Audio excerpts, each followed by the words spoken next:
स्वागत है एक बार फिर आप सभी का आपके अपने यूट्यूब चैनल पीएस क्लासेस पर। तो दोस्तों आज के इस वीडियो लेक्चर में हम क्लास 12 केमिस्ट्री के विलियन चैप्टर से एक वेरी मोस्ट इंपोर्टेंट टॉपिक को डिस्कस करने जा रहे हैं जिसका नाम है वॉन हॉफ गुणांक। जी दोस्तों आज के इस वीडियो लेक्चर में हम जानेंगे कि वॉन हॉफ गुणांक क्या होता है, इसकी डेफिनेशन क्या होती है। साथ ही साथ दोस्तों वीडियो लेक्चर में हम समझेंगे कि वॉन हॉफ गुणांक पर आधारित हम न्यूमेरिकल को कैसे सॉल्व करते हैं। दोस्तों आपको ये विश्वास दिलाता हूँ कि यदि आप एक बार वीडियो लेक्चर को पूरा देखते हैं तो आपको गारंटी इस बात की देता हूँ बच्चों, आप जिंदगी भर बच्चों इस टॉपिक को कभी भूलने वाले नहीं हैं। इस टॉपिक से रिलेटिव आपके माइंड में जो भी डाउट है आज के इस वीडियो देखने के बाद आपको 100% गारंटी है कि आपका वो डाउट क्लियर हो जाएगा। यानी आपके मन में इस टॉपिक का कोई भी डाउट रहने वाला नहीं है। लेकिन शर्त बच्चों आप लोगों से यही है कि एक बार वीडियो लेक्चर को आपको पूरा जरूर देखना होगा। ठीक है, तो चलिए स्टार्ट करते हैं। तो देखिए दोस्तों जैसे कि अभी मैंने स्टार्टिंग में आपको बताया कि ये जो टॉपिक है विलियन चैप्टर का टॉपिक है। अब देखिए किसी भी विलियन को बनाने के लिए हमें उसके कम से कम 2 घटक लेने पड़ते हैं। जैसे एक विलय, दूसरा विलायक। जैसे आप नमक को पानी के अंदर घोलो, ठीक है, तो नमक क्या है, विलय है, और जो पानी है वो क्या है, विलायक है। समझ में आ रहा आप लोगों को मेरी बात। चलिए इस चीज़ को मैं स्क्रीन पर आपको क्लियर करता हूँ। ठीक है, तो देखिए ध्यान से देखिए नमक यानी NaCl सोडियम क्लोराइड। समझ में आ रहा आप लोग मेरा। अब बच्चों जब इसको आप पानी के अंदर घोलोगे, जल के अंदर आप घोलोगे, ठीक है, तो ये क्या होता है, वियोजित हो जाता है। क्या होता है बच्चों, वियोजित होता है किस रूप में, Na+ के रूप में और Cl- के रूप में। समझ में आ रहा आप लोग को मेरी बात। ठीक है, तो ये NaCl का क्या हुआ बच्चों, वियोजन हुआ है। यहाँ पे NaCl क्या बच्चों, ठोस अवस्था में। कौन सी अवस्था में है, ये ठोस अवस्था में है। लेकिन ये अब क्या बच्चों, जलीय विलयन में है। ये काय में है बच्चों, जलीय विलयन में है, जलीय विलयन। ठीक है, समझ में आ रहा आप लोगों को मेरा। और ये NaCl का क्या हुआ बच्चों, ये वियोजन हुआ है। क्या ये वियोजन हुआ है, इस बात को याद रखना, क्योंकि वॉन हॉफ गुणांक की डेफिनेशन ऐसी बनेगी, याद रखना इस चीज़ को। पहले मैं आपको एग्जांपल देकर अच्छे से क्लियर कर रहा हूँ ताकि आपको रियल फील आए कि रियल में वॉन हॉफ गुणांक कितना आसान टॉपिक है, ये आपको लगना चाहिए। ठीक है, तो यहाँ पे हमने NaCl का एक अणु लिया, ठीक है, हमने उसको पानी जल के अंदर घोला तो हमें बच्चों क्या मिला, सोडियम आयन मिला, एक हमें क्लोरीन आयन मिला। समझ में आ रहा आप लोगों को मेरी बात। अच्छा, यहाँ समझने लायक बच्चों बात ये है, यहाँ पे जब हम बात करते हैं यहाँ पे NaCl की, यहाँ ये अभिकारक के तौर पे है। ठीक है, तो हमने NaCl का बच्चों हमने क्या लिया बच्चों, एक अणु लिया है। कितना लिया बच्चों, एक अणु लिया है। क्या लिया बच्चों, एक अणु लिया। ठीक है, और बच्चों अगर मैं इधर बात करता हूँ उत्पाद में, ठीक है, तो हमें बच्चों यहाँ पे क्या, एक सोडियम आयन का, एक हमें सोडियम आयन मिला है और एक हमें एक क्लोरीन आयन मिला है। देखो यहाँ पे हमने NaCl का एक अणु लिया था, लेकिन विलयन में हमें क्या मिला है, एक सोडियम आयन मिला है और एक क्लोरीन आयन मिला है। यानी यहाँ पे क्या हुआ, विलयन में कणों की संख्या बढ़ गई, विलयन में कणों की संख्या बढ़ी है, क्योंकि यहाँ पे एक कण था, यहाँ पे हमें 2 कण मिले। समझ में आ रहा आप लोग में। इन कणों की संख्या को आपको समझना होगा तभी आपको वॉन हॉफ गुणांक अच्छे से क्लियर होगा। ठीक है, समझ में आ रहा आप लोग को। अच्छा, एक बार इतनी बात को फिर से रिपीट कर देता हूँ। जैसे हमने NaCl का एक अणु लिया, उसको हमने जल के अंदर घोला, जिसकी वजह से हमें एक सोडियम आयन मिला और एक हमें क्लोरीन आयन मिला। ठीक है, तो अभिकारक के रूप में देखते हैं तो हमने NaCl का एक अणु लिया था, यानी कणों की संख्या 1 थी। लेकिन जैसे जलीय विलयन में ये वियोजित हुआ, जाके घुला, ठीक है, तो हमें क्या मिला, 2 हमें कण प्राप्त हुए, एक किसका, सोडियम आयन का और एक क्लोरीन आयन का, यानी कणों की संख्या विलयन में बढ़ गई। बात पक्की है।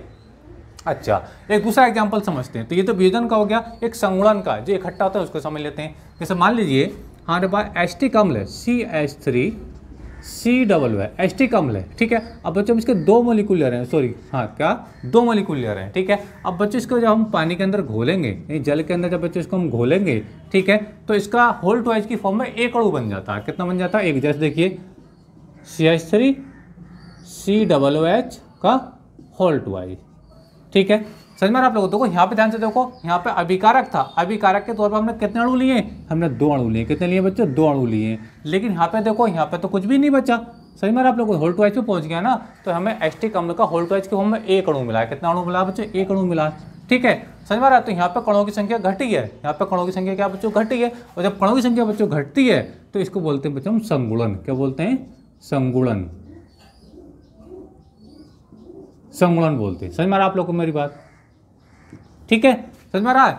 तो यहाँ पे क्या हुआ है, NaCl का वियोजन हुआ है। जब वियोजन होता है तो विलयन में कणों की संख्या बढ़ती है, और जब संगुणन होता है तो विलयन में कणों की संख्या घटती है। देखो 2 कणों से हमें 1 कण मिला। समझ में आ रहा है। अब बच्चों कुछ ऐसे भी पदार्थ होते हैं, जिनको जल के अंदर घोलते हैं तो ना तो उनका वियोजन होता है ना उनका संगुणन होता है। वो भी मैं एग्जाम्पल आपको क्लियर कर देता हूँ। जैसे ग्लूकोज की बात कर लेते हैं। ग्लूकोज होता है C6H12 O6 होता है। ठीक है बच्चों, जब इसको आप जल के अंदर घोलोगे, ठीक है, तो ये आयनित नहीं होता है, ना ये वियोजित होता है। ये वियोजित नहीं होगा NaCl की तरह, ये आयनों में नहीं टूटता है और ना ही ये संगलित होता है। ये अपने आप में सबसे छोटी इकाई है। ठीक है, ये सॉलिड फॉर्म में भी ऐसे रहेगा और जब जलीय विलयन में आप इसको घोलोगे बच्चों तो ये भी इसी टाइप रहेगा, C6H12O6। समझ में आ रहा है आप लोगों को मेरा?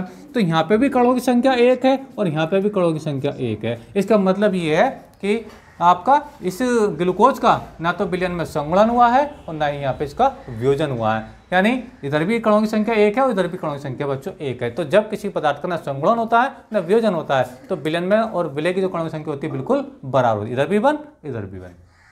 समझ में आ रहा है? अब देखिए डेफिनेशन समझा रहा हूँ, परिभाषा को समझिए।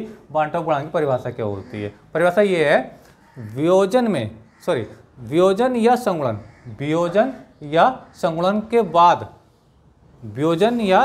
के बाद विलयन में विलय के कणों की संख्या, विलयन में, क्योंकि ये चीज तो विलयन में ही होगी। समझ में आ रहा है आप लोग? क्योंकि यहाँ जल आया तो सही जैसे बात है, ये जल विलायक है, जब ये पदार्थ के अंदर घोलेंगे तो विलयन बना होगा। तो मैं एक बार फिर से रिपीट कर रहा हूँ अपनी बात को, वियोजन या संगुणन के पश्चात कणों की संख्या, जैसे कि यहाँ पर 2 कण बने, एक इसका और एक इसका, यहाँ पे 1 कण बना, यहाँ पे सेम कंडीशन नहीं। समझ में आ रहा आप लोग? तो परिभाषा एक बार फिर समझिए, वियोजन या संगुणन के पश्चात कणों की संख्या तथा वियोजन से पूर्व या संगुणन से पूर्व कणों की संख्या का जो अनुपात होता है बच्चों, उसी को बच्चों बांटव गुणांक कहते हैं। चलिए देखिए, इसके मैं लिए लिख के दिखाता हूँ। जैसे NaCl के अगर मैं फार्मूला लिखूँ, ठीक है, तो देखो यहाँ वियोजन के बाद कितने कण बने? 2 कण बने, 1 और 1 2, तो 2 कण बनेंगे। समझ में आ रहा आप लोगों को मेरी बात? अच्छा, वियोजन से पूर्व कितने कण थे? 1 कण था। ठीक है, तो ये बच्चों ये जो बांटव गुणांक होता है ना, इसी को बच्चों हम I से ही रिप्रेजेंट करते हैं। किससे रिप्रेजेंट करते हैं? I से। ठीक है, समझ में आ रहा आप लोगों को मेरी बात? तो देखो, वियोजन के बाद कणों की संख्या कितनी थी? इसकी 2 बनी, 1 कण ये बना और 1 कण ये बना, तो 1 और 1 कितने हो गए बच्चों? 2 हो गए। और वियोजन से पहले कितने कण थे? इसके 1 कण थे। ठीक है, तो इनका जो अनुपात होता है, इसी अनुपात को हम क्या बोलते हैं? बांटव गुणांक कहते हैं। 2 से को बाकर तो बच्चों 2 ही आएगा। समझ में आ रहा आप लोग को मेरी बात? इसी फार्मूले को बच्चों अगर मैं इसके लिए लिखता हूँ, इसी फार्मूले को इसके लिए लिखता हूँ, तो कैसे लिखेंगे? देखो, वियोजन के बाद यानी यहाँ पे संगुणन हुआ, तो संगुणन के बाद कण कितने? 1 कण है। कितना कण है बच्चों? 1 कण है। लेकिन संगुणन से पहले कण कितने कण हैं? वो 2 कण हैं। समझ में आ रहा है? तो ये I का मान आ गया 1/2 के बराबर। समझ में आप लोग को? तो बस इन दोनों का रेशियो ही क्या कहलाता है? बांटव गुणांक कहलाता है। इसी फार्मूले को आप इसके लिए लिख लीजिए। तो इसको बांटव गुणांक को I से लिखते ही हैं। ध्यान समझिए, देखो यहाँ पे वियोजन या संगुणन यहाँ तो हुआ नहीं है। ठीक है, यानी विलयन में कणों की संख्या भी 1 है और विलयन से पहले भी कणों की संख्या क्या बच्चों? 1 है। तो 1 से कट हो जाएगा, तो यहाँ पर I बराबर कितना आ जाएगा बच्चों? 1 आ जाएगा। कितना आ जाएगा? 1 आ जाएगा। समझ में आ रहा आप लोगों को मेरी बात? तो यहाँ पे एक बात आपको देखने से पता चली होगी, जिन पदार्थों का विलयन में वियोजन होता है, यानी वो घुलते हैं, वियोजित होते हैं, ठीक है, उनके लिए बच्चों I का जो मान होता है हमेशा 1 से ज़्यादा आता है, हमेशा 1 से ज़्यादा। जैसे यहाँ पे 2 आ रहा है। लेकिन जो पदार्थ विलयन में जाकर संगुणित हो जाते हैं, इकट्ठा हो जाते हैं, यानी कणों की संख्या घट जाती है, 2 से 1 बना, उनके लिए बच्चों I का जो मान आता है वो 1 से कम आता है। यहाँ पे 1/2 आ रहा है, यानी आधे के बराबर आ रहा है। और जो पदार्थ बच्चों विलयन में संगुणित होते हैं न वियोजित होते हैं, उनके लिए I का मान सदैव क्या होता है बच्चों? 1 के बराबर होता है।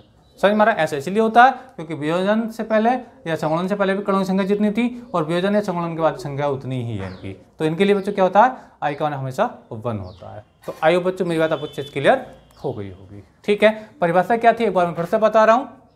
परिभाषा बच्चों ये है कि वियोजन या संगुणन के पश्चात कणों की संख्या। समझ में आप लोगों को मेरी बात? ये NaCl के लिए बात चल रही है और ये आपका किसके लिए बात चल रही है?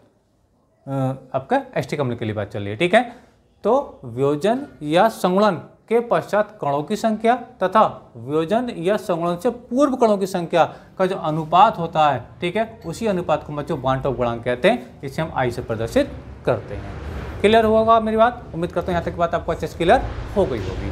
ठीक है, अच्छा, अब न्यूमेरिकल क्या था उसको समझिए। न्यूमेरिकल बच्चों हमारे पास ये था कि 1 मोलर ग्लूकोज तथा 1 मोलर नमक का मतलब NaCl, ग्लूकोज वाला देखो एग्जाम्पल ये है C6, ये C6H12O6, ये ग्लूकोज, और नमक क्या बच्चों?